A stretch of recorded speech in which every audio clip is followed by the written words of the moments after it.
प्यारे बच्चों, स्वागत है आपका mathematics with Vishal Kumar YouTube channel पर। इस वीडियो में हम कक्षा 7 की इकाई 8 व्यंजकों का गुणनफल एवं सर्वसमीकाएं की अभ्यास 3F के प्रश्नों को हल करेंगे। चलिए देखते हैं पहला प्रश्न। सर्वसमीका a माइनस बी का वर्ग पूर्ण वर्ग बराबर a का वर्ग माइनस 2ab प्लस b का वर्ग की सहायता से मान ज्ञात कीजिए। अब इस अभ्यास में हम जो सर्वसमीका का उपयोग करने वाले हैं वो है a plus A minus B का वर्ग ए माइनस बी का वर्ग बराबर a का वर्ग माइनस 2ab प्लस b का वर्ग। इस सर्वसमीका की मदद से हम इन प्रश्नों का प्रसार करेंगे। तो चलिए पहला प्रश्न देखते हैं। पहला सवाल है x माइनस 5 का वर्ग। अब इस सर्वसमीका की पहचान हम कैसे करते हैं? कोष्टक में यदि हमारे पास दो पद हो और बीच में माइनस का चिन्ह हो तब हम इस सर्वसमीका को लगाते हैं।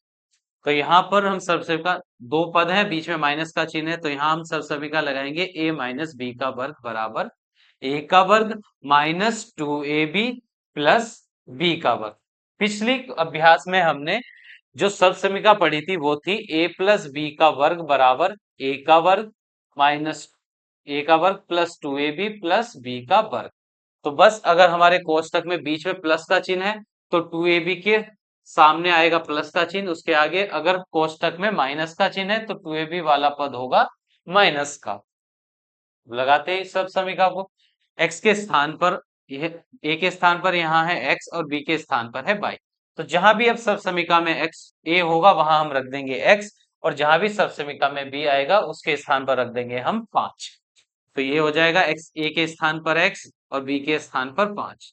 x माइनस 5 का वर्ग बराबर x का वर्ग माइनस 2 की गुणा करेंगे हम x से और गुणा करेंगे हम b यानी कि 5 प्लस b का वर्ग, तो b के स्थान पर है यहाँ 5, तो हो जाएगा 5 का वर्ग। x का वर्ग होगा x की घात 2, 2 की गुणा हम करेंगे 5 से, तो 2 पंजे 10 और x प्लस 5 का वर्ग होगा 25। तो ये हो गया इस प्रश्न का प्रसार।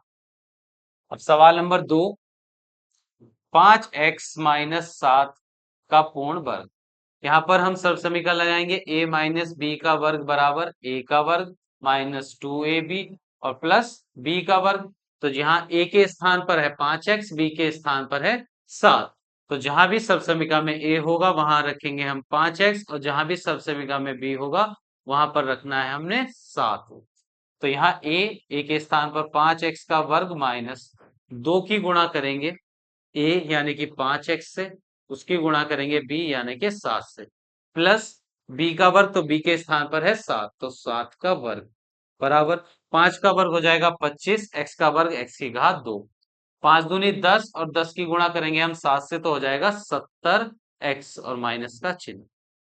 7 का वर्ग हो जाएगा 7×7=49। तो ये हो गया इस प्रश्न का उत्तर। अब प्रश्न संख्या 4, प्रश्न संख्या 3 को करते हैं हम। प्रश्न संख्या 3 है 2x माइनस बाई का वर्ग। तो यहाँ हम सब समीकरण लगाएंगे a माइनस बी का वर्ग बराबर a का वर्ग माइनस 2ab प्लस b का वर्ग। तो यहाँ a के स्थान पर है 2x, b के स्थान पर है y। तो जहां भी सब समीकरण में a होगा वहां रखेंगे हम 2x, जहां भी सब समीकरण में b होगा वहां पर रखेंगे हम y। तो वर्ग, अब यहाँ a के स्थान पर आ जाएगा 2x का वर्ग माइनस b, 2 की गुणा करेंगे a यानी कि 2x से, और b की गुणा b के स्थान पर रखना है हमें y, प्लस b के स्थान पर y, तो हो जाएगा y का वर्ग। तो 2 का वर्ग होता है 4, x का वर्ग करेंगे x की घात 2, तो 2 की गुणा 2 से करेंगे 4, x की गुणा y से करेंगे तो आ जाएगा xy minus 4xy plus y का वर्ग हो जाएगा y की घात 2। ये हो गया इस प्रश्न का उत्तर। सवाल नंबर 4, 3x माइनस 2y का वर्ग। यहाँ पर हम सर्वसमीकरण लगाएंगे a माइनस बी का वर्ग बराबर a का वर्ग माइनस 2ab प्लस b का वर्ग। तो a के स्थान पर है 3x, b के स्थान पर है 2y। तो जहां भी सर्वसमीकरण में a होगा वहां रखेंगे हम 3x, जहां भी सर्वसमीकरण में b होगा वहां रखेंगे हम 2y का वर्ग। a के स्थान पर रखना है हमें 3x का वर्ग माइनस 2 की गुणा करेंगे 3x से गुणा करेंगे b के स्थान पर है 2y प्लस b का वर्ग है b के स्थान पर रखना है 2y का वर्ग। तो 3 का वर्ग 9, x का वर्ग हो जाएगा x की घात 2, 2 की गुणा 2 से करेंगे 2 दूनी 4 और 4 तिया 12, x की गुणा 22 से करेंगे तो आ जाएगा 12xy प्लस 2 का वर्ग 4, y का वर्ग हो जाएगा y की घात 2। ये हो गया इस सवाल का हल। अब प्रश्न संख्या 5 3 माइनस एक्स का वर्ग। तो यहाँ पर हम सब समीकरण लगाएंगे a माइनस बी का वर्ग बराबर a का वर्ग माइनस 2ab प्लस b का वर्ग। तो जहां भी a होगा सब समीकरण हम वहां रखेंगे हम 3 और b के स्थान पर x। तो 3 माइनस एक्स का वर्ग बराबर a के स्थान पर रखना है 3, 3 का वर्ग माइनस 2 की गुणा करेंगे a यानी कि 3 और 20 की गुणा करेंगे हम x से प्लस b के स्थान पर रखेंगे हम x तो x का वर्ग।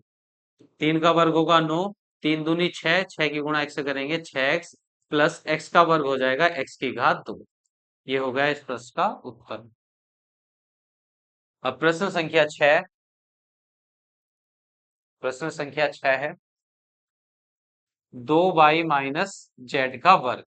तो यहाँ पर हम सब समीकरण लगाएंगे a माइनस बी का वर्ग बराबर a का वर्ग माइनस 2ab प्लस b का वर्ग। तो a के स्थान पर रखना है हमें 2y और b के स्थान पर रखेंगे हम z का पूर्ण वर्ग बराबर a का वर्ग यानी कि 2y का वर्ग माइनस 2 गुणा a के स्थान पर रखेंगे 2y उसकी गुणा करेंगे b यानी कि z से प्लस b के स्थान पर रखेंगे हम z, यहाँ पर हो जाएगा z का वर्ग। तो 2y का वर्ग यानी कि 2 का वर्ग 4, y का वर्ग होगा y की घात 2, 2 दूनी 4, y की गुणा z से करेंगे तो हो जाएगा yz प्लस z का वर्ग होगा z की घात 2। ये होगा इस प्रश्न का उत्तर। अब प्रश्न संख्या 7 पर चलते हैं। एक वर्गाकार खेत की एक भुजा की माप दे 3x माइनस 22 मीटर है, खेत का क्षेत्रफल ज्ञात कीजिए। एक खेत जो है वो किस आकार का है, वर्ग के आकार का है, वर्गाकार, उसकी भुजा की माप दे रखी है और खेत का क्षेत्रफल हमें निकालना है। तो खेत का क्षेत्रफल निकालने के लिए हम जो सूत्र लगाएंगे वो सूत्र लगाएंगे वर्ग के क्षेत्रफल का, क्योंकि खेत जो है वर्ग के आकार का है। तो लिखेंगे हम वर्गाकार खेत का क्षेत्रफल, वर्गाकार खेत का क्षेत्रफल।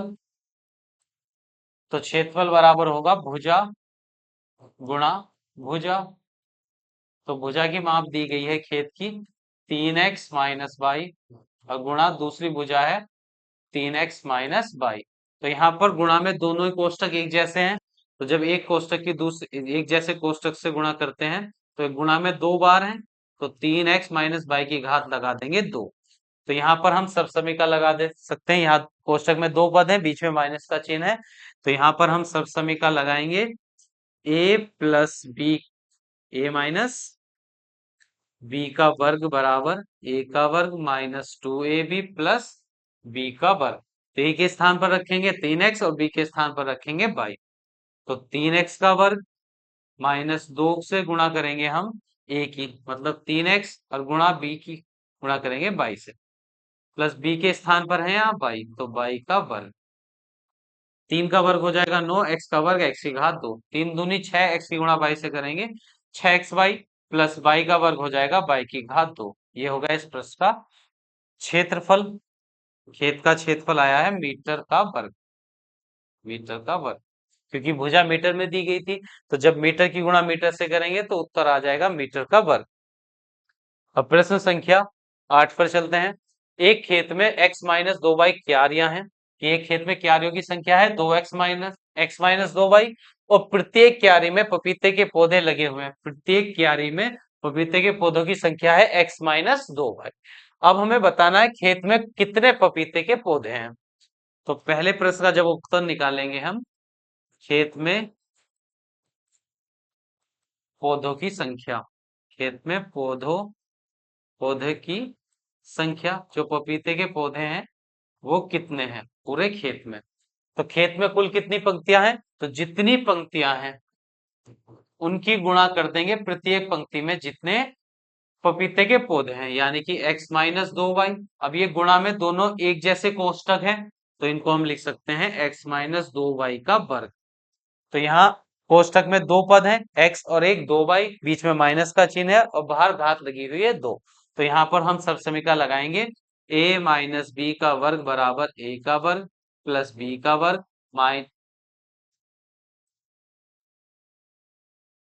a का वर्ग माइनस 2ab प्लस b का वर्ग। तो a के स्थान पर रखेंगे x और b के स्थान पर रखेंगे 2y। तो यहाँ पर x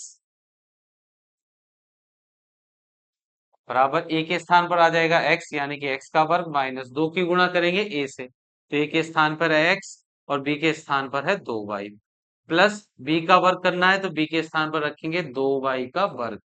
तो x का वर्ग होगा x की घात 2, 2 दूनी 4, x की गुणा y से करेंगे तो आ जाएगा 4xy, प्लस 2 का वर्ग 4, y का वर्ग करेंगे तो y की घात 2। ये तो इतने पपीते के पौधे उस खेत में लगे हुए हैं। अब यदि x बराबर 10, y बराबर 1, तो कुल कुल पौधों की संख्या कितनी है? तो यह जो पौधों की संख्या आई है व्यंजक में आई है x और y में, अगर हम x के स्थान पर 10 रख दें, y के स्थान पर 1 रख दें, तो पपीतों के पौधों की संख्या हमें संख्याओं में प्राप्त हो जाएगी। तो दूसरे प्रश्न को करते हैं हम। x के स्थान पर रखना है हमें 10 और y बराबर 1 रखने पर, तो जो उत्तर आया है प्रश्न संख्या 1 का, x की घात 2 माइनस 4xy प्लस 4y की घात 2, ये पौधों की संख्या व्यंजक में दी गई है। इसमें हम x के स्थान पर रखेंगे 10, तो यहाँ x के स्थान पर आ जाएगा 10, x का वर्ग है तो 10 का भी वर्ग हो जाएगा, माइनस 4 x के स्थान पर रखेंगे 10, y के स्थान पर 1, फिर प्लस 4 y के स्थान पर रखेंगे 1, 1 का वर्ग हो जाएगा।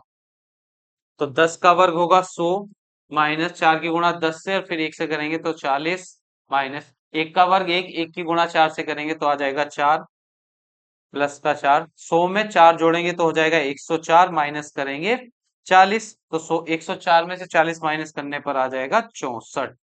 तो खेत में पपीतों के पौधों की कुल संख्या कितनी है? 64।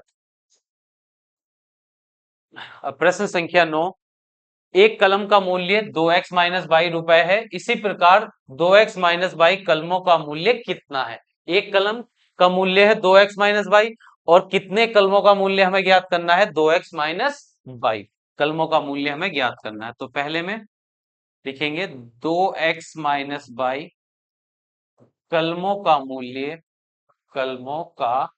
मूल्य बराबर होगा, अब जितनी कलम हमें खरीदनी है 2x माइनस बाई, उनकी गुणा कर देंगे हम एक कलम के मूल्य से। तो एक कलम का मूल्य है 2x माइनस बाई, अब गुणा में दोनों कोष्टक एक जैसे हैं तो इनकी घात लगा देंगे हम 2। यहाँ पर सब समीकरण लगेगी, a माइनस बी का वर्ग बराबर a का वर्ग माइनस 2ab प्लस b का वर्ग। तो a के स्थान पर रखेंगे हम 2x, b के स्थान पर बाई, 2x का वर्ग माइनस 2 गुणा a के स्थान पर आ जाएगा 2x, b के स्थान पर आ जाएगा बाई, प्लस b के स्थान पर रखना है हमें बाई, तो बाई का वर्ग। तो 2 का वर्ग 4, x का वर्ग होगा x की घात 2, 2 दूनी 4, x की गुणा बाई से करेंगे xy, प्लस बाई का वर्ग करेंगे तो बाई की घात 2। तो 2x माइनस बाई कलमों का मूल्य आया है 4x की घात 2 माइनस 4xy प्लस बाई की घात 2, एक व्यंजक के रूप में।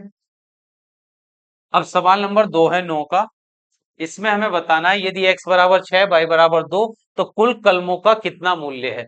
तो कलमों का जो मूल्य आया है व्यंजक में, उसमें x के स्थान पर रखेंगे हम 6 और y के स्थान पर रखेंगे 2।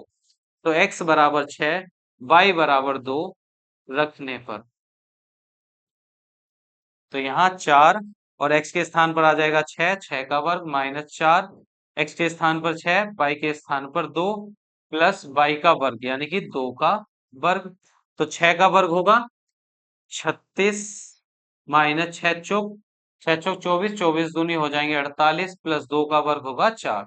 तो 6 चौक 24, 2 हाथ से लगे, 4 तिया 12 और 2 14, तो 36 चौका 144 माइनस 48 प्लस 4, तो 144 में 4 जोड़ेंगे 148, माइनस कर देंगे 48, तो 148 में से 48 माइनस करने पर आ जाएगा 100। तो कलमों का कुल मूल्य है 100 रुपए। तो यहाँ पर हमारी अभ्यास 8F समाप्त हो जाती है।